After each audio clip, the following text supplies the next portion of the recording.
প্রিয় সহকর্মীবৃন্দ এবং প্রিয় সাংবাদিকবৃন্দ, আসসালামু আলাইকুম। আজকে ভোর 6টায় বাংলাদেশের গণতন্ত্রের মা, আমাদের প্রিয় নেত্রী, যিনি গণতন্ত্রের জন্য লড়াই করেছেন, আজকে ভোরে ইন্তেকাল করেছেন। ইন্না লিল্লাহি ওয়া ইন্না ইলাইহি রাজিউন। আমার সাথে ফজলুল হক মিলন সহ নেতৃবৃন্দ, আমরা এই খবর শুনে, আমি নোয়াখালী থেকে এবং ফজলুল হক মিলন গাজীপুর থেকে ম্যাডামের এই মৃত্যু সংবাদ শুনে এসেছি। আমরা দুজনেই দেশনেত্রী বেগম খালেদা জিয়ার সাথে থেকে স্বৈরাচার বিরোধী আন্দোলন থেকে শুরু করে বিগত 16 বছরের গণতান্ত্রিক আন্দোলনের শরিক ছিলাম।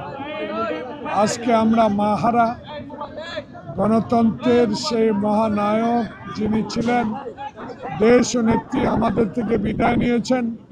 আমরা অগণিত মানুষ যারা বিগত দিনে এই পার্লামেন্টের থেকে আমরা ওনার খুব কাছে ছিলাম, পার্বত্য চট্টগ্রাম আন্দোলন থেকে শুরু করে সেই 2006 সালে রাজপথের মিছিলে আমরা এই দুজনে ওনার সাথে উপস্থিত ছিলাম। তাই আমাদের অনুভূতি একটাই, আমাদেরকে ছেড়ে যিনি পরকালে চলে গেলেন, হাজার কোটি মানুষ আজকে তার জন্য দোয়া করবেন। সারা বিশ্বের মানুষ এই নেত্রীর জন্য দোয়া করবেন।